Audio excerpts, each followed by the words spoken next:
1930-as évek végén az iparosodás következtében mindenki számára elérhetővé vált a labor. Már nem számított kiváltságnak a labor használata, és ezt követően az emberek szemében leértékelődött a labor, nem volt akkor az eszmei értéke.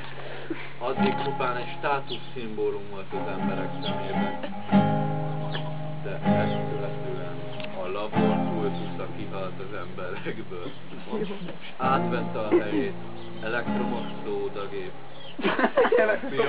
Szódagép. Tehát... Elektromos szódagép. A medvedis november bábú készítő. És a pattanás kinyomó robotok. Új! Ez tök jó, olyan van. Pattanás kinyomó robotok. Mindig pakolok. Nem tudom, minek annyi mégis, én nem utolsó percben. De a pattanás kinyomó robot tulajdonképpen máma is szintén egy státuszszimbólum, hasonlóképpen az 1910-es évek laborjához. Még 30-as volt. De akkor még státuszszimbólum volt a 10-es évek folyamán. A 30-asban vált elérhetővé a szélesebb tömegek számára, a proletáriátus számára.